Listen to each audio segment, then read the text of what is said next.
ഹൃദ്രോഗം ഒരു വ്യക്തിക്ക് ഹൃദ്രോഗം ഉണ്ടോ ഇല്ലയോ എന്നറിയാനുള്ള ആദ്യ ലക്ഷണങ്ങൾ എന്താണ്?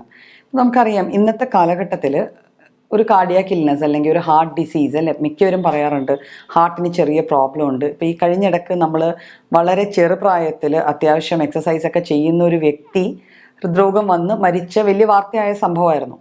അപ്പം എന്തൊക്കെയാണ് ഇതിൻ്റെ ആദ്യ ലക്ഷണങ്ങൾ? എന്തൊക്കെ കണ്ടാൽ നമ്മൾ സംശയിക്കണം നമുക്ക് ഹൃദ്രോഗം ഉണ്ടോ, കാർഡിയാക് ഡിസീസ് ഉണ്ടോ ഇല്ലയോ എന്ന്? കാർഡിയാക് ഡിസീസ് പലതരമുണ്ട്. ഇപ്പം നമ്മൾ മിക്കവരും പറയാറുള്ള ഹാർട്ട് അറ്റാക്ക്, അത് മാത്രമല്ല അതിന് പല ഘട്ടങ്ങളും പല രീതിയിലും ഒരു വ്യക്തിക്ക് ഹൃദ്രോഗം വന്നു ചേരാം. ഏതായാലും ഇതിനൊക്കെ കോമൺ ആയിട്ട് എല്ലാത്തിനും പൊതുവായ കുറച്ച് സൈൻസ് ആൻഡ് സിംറ്റംസ് അല്ലെങ്കിൽ ലക്ഷണങ്ങളുണ്ട്. അപ്പം ഇതെന്തെല്ലാമാണെന്ന് നമുക്ക് നോക്കാം. ഒരു വ്യക്തി സാധാരണ ചെയ്യുന്ന ജോലികൾ, ഇപ്പം സാധാരണയായിട്ട് സ്റ്റെപ്പ് കയറി പോകുന്നുണ്ട്, സാധാരണ അത്യാവശ്യം നടക്കുന്നുണ്ട്, പക്ഷെ ഇത് ചെയ്യുമ്പം അനായാസമായി ചെയ്യാൻ പറ്റാതെ വരിക, സാധാരണ ചെയ്യുന്ന ജോലികൾ ചെയ്യുമ്പോൾ തന്നെ കിതപ്പ് വരികയോ ഒരു ശ്വാസ തടസ്സം പോലെ അല്ലെങ്കിൽ നെഞ്ചത്തൊരു ഭാരം ഫീൽ ചെയ്യുക, ഇതൊക്കെയാണ് നമ്മുടെ ആദ്യ ലക്ഷണങ്ങളിൽ വരുന്ന ആദ്യത്തെ പോയിന്റ്സ് നമ്മൾ കവർ ചെയ്യേണ്ടത്. അതായത് നെഞ്ചത്തൊരു ഭാരം അല്ലെങ്കിൽ ഒരു ഡിസ്കംഫേർട്ട് ഫീൽ, ഒരു സുഖമില്ലായ്മ ഫീൽ ചെയ്യും. ചിലരത് പറയണത് നെഞ്ചത്ത് എന്തോ ഭാരം കയറി ഇരിക്കുന്നത് പോലെ, ചിലവർ പറഞ്ഞാൽ നിറഞ്ഞു നിൽക്കുന്നത് പോലെ, പലപ്പോഴും ഗ്യാസ് ഇടിച്ച് കയറി നിൽക്കുന്നു എന്ന് വരെ ചില ആൾക്കാർ വന്ന് പറയാറുണ്ട്. അതുകൊണ്ട് തന്നെ പലപ്പോഴും അത് ഒരു കാർഡിയാക് ഇൽനസ് ആണ് അല്ലെങ്കിൽ ഒരു ഹാർട്ട് ഡിസീസ് ആണ് എന്നുള്ളത് അറിയാതെ പലപ്പോഴും പോവാറുണ്ട്. അപ്പോൾ ഇതിൻ്റെ ആദ്യ ലക്ഷണം എന്ന് വെച്ചാൽ നമ്മുടെ നെഞ്ചിനുള്ളിൽ ഒരു ഹെവിനെസ് ഫീൽ, ഒരു ഭാരം അല്ലെങ്കിൽ എന്തോ തിങ്ങി നിറഞ്ഞ് നിൽക്കുന്ന ഒരു ഫീലിംഗ്, അതാണ് ആദ്യം കാണപ്പെടുന്ന ലക്ഷണങ്ങൾ നമ്മൾ മെയിനായിട്ട് നോട്ട് ചെയ്യേണ്ടത്. പിന്നെ അമിതമായ നെഞ്ചിടിപ്പ്, നമ്മൾ സാധാരണ ചെയ്യുന്ന, ഞാൻ നേരത്തെ പറഞ്ഞ പോലെ തന്നെ സ്റ്റെപ്പ് കയറുകയൊക്കെ ചെയ്യുവാണ്, പക്ഷെ അത് കയറി അങ്ങ് ചെന്ന് കഴിയുമ്പോഴത്തേക്കും നമുക്ക് തന്നെ നമ്മളുടെ സാധാരണഗതിയിൽ നമ്മുടെ നെഞ്ചിടിക്കുന്നത് നമ്മൾ അറിയാറില്ല. നമുക്ക് കോൺഷ്യസ് ആയിട്ട് നമ്മൾ അറിയുന്നു നമ്മുടെ നെഞ്ചിടിപ്പ് എന്നുള്ളതാണ് പാൽപിറ്റേഷൻ എന്ന് പറയുക. അപ്പം അങ്ങനെ ഒരു അവസ്ഥയിലേക്ക് വന്നു ചേരുക. നമുക്ക് തന്നെ അറിയാൻ പറ്റും നമ്മുടെ നെഞ്ച് പടപടാന്ന് ഇടിക്കുവാണ്. നമ്മൾ ഈ പേടിക്കുമ്പോഴോ അല്ലെങ്കിൽ പെട്ടെന്ന് ഞെട്ടുമ്പോഴോ ഉണ്ടാകുന്ന പോലത്തെ ഒരു ഫീലിംഗ് നമ്മൾ എന്തെങ്കിലും കട്ടിക്ക് ചെയ്ത് കഴിയുമ്പോൾ ഉണ്ടാവുക. അപ്പം അതും ഒരു ഹൃദ്രോഗത്തിൻ്റെ ആദ്യ ലക്ഷണങ്ങളിൽ പെടുന്ന ഒരു സംഭവമാണ്. പിന്നെ കിതപ്പ് ഫീൽ ചെയ്യുക. കിതപ്പും നെഞ്ചിടിപ്പും തമ്മിലുള്ള വ്യത്യാസം എന്ന് വെച്ചാൽ, കിതപ്പ് എന്ന് വെച്ചാൽ നമ്മുടെ ബ്രെത്ത് റേറ്റ്, നമ്മൾ ഏത് രീതിയിലാണോ ശ്വാസം എടുക്കുന്നത് അതിൽ കുറച്ചുകൂടെ സ്പീഡ് കൂടും. നമുക്ക് കുറേ കൂടെ ഓക്സിജൻ വേണം എന്നുള്ളൊരു തോന്നലിൽ നമ്മൾ സ്പീഡിൽ ശ്വാസം എടുക്കാൻ തുടങ്ങും. അത് കിതപ്പ് എന്നാണ് പറയുക. അപ്പോൾ ഈ കിതപ്പും നമുക്ക് ഉണ്ടാവുക.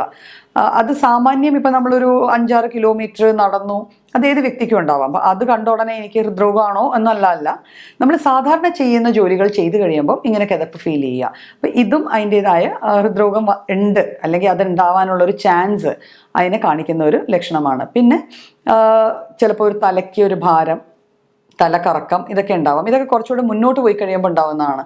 ഒരുവിധം നമുക്ക് എസ്റ്റാബ്ലിഷ്ഡ് ആയിട്ടുള്ള ഒരു ഡിസീസായി നമ്മൾ ഡയഗ്നോസ് ചെയ്യാൻ വിട്ടുപോയി, അങ്ങനത്തെ ഒരു അവസ്ഥയിൽ ഉണ്ടാവുന്നതാണ് നമുക്കൊരു ഡിസി ഫീലിംഗ്, നമുക്കൊരു തല കറങ്ങുന്നുണ്ട് അല്ലെങ്കിൽ ഒരു വല്ലായ്മ തോന്നുന്നുണ്ട്, ആ രീതിയിൽ വരിക.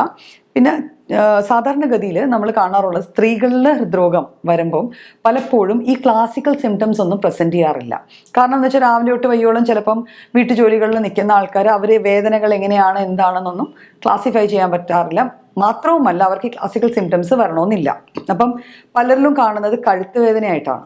അപ്പോൾ അമിതമായി കഴുത്ത് വേദന എടുക്കുന്നു, പ്രത്യേകിച്ച് അതിനൊരു കാരണമില്ല എങ്കിൽ നമുക്കത് ഒരു ഹാർട്ട് ഡിസീസിലേക്കുള്ള പോക്കാണെന്ന് വേണമെങ്കിൽ സംശയിക്കാം. പിന്നെ നമ്മുടെ ഈ താടിയെല്ലിൽ ഒരു വേദന വരിക, തോളുകളിൽ അമിതമായി ആവശ്യമില്ലാത്ത, നമ്മളൊരു ജോലി അമിതമായി ചെയ്തിട്ടില്ല എന്നിട്ട് പോലും നമ്മുടെ ശരിക്കും നമുക്കറിയാമല്ലോ നമ്മുടെ ഹാർട്ട് ഇരിക്കുന്നത് ലെഫ്റ്റ് സൈഡിലാണ്.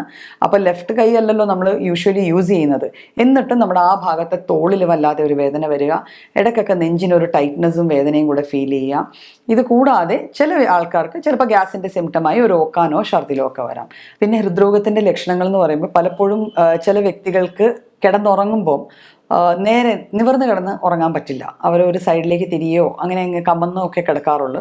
അങ്ങനെ കിടക്കുമ്പം അത് മാത്രമല്ല, നമ്മുടെ ആ വീട്ടിലെ മറ്റേ അംഗങ്ങൾ പറയുന്നത് രാത്രി പെട്ടെന്ന് വല്ലാതെ ഒരു കൂർക്കം വലിക്കുന്ന ശബ്ദം കേൾക്കാം. പിന്നെ കുറച്ച് നേരത്തേക്ക് ശബ്ദങ്ങളൊന്നുമില്ല, പലതരത്തിലുള്ള ശബ്ദങ്ങളാണ്. നമ്മൾ പലപ്പോഴും മിമിക്രിയിലും ഇതിലൊക്കെ ആ സൗണ്ട് പലരും ഡിപ്പിക്റ്റ് ചെയ്യാറുണ്ട്. പക്ഷെ അത് ആക്ച്വലി ഒരു ഹൃദ്രോഗിക്ക് വന്നേക്കാവുന്ന ഒരു കണ്ടീഷനാണ്, സ്ലീപ്പ് ആപ്നിയ എന്നൊക്കെ പറയും. കുറച്ച് നേരത്തേക്ക് ഹൃദയം വല്ലാതെ ഫാസ്റ്റായിട്ട് വർക്ക് ചെയ്തിട്ട് കുറച്ച് നേരത്തേക്ക് അത് കുറച്ച് സൈലൻ്റ് ആയിട്ടിരിക്കും.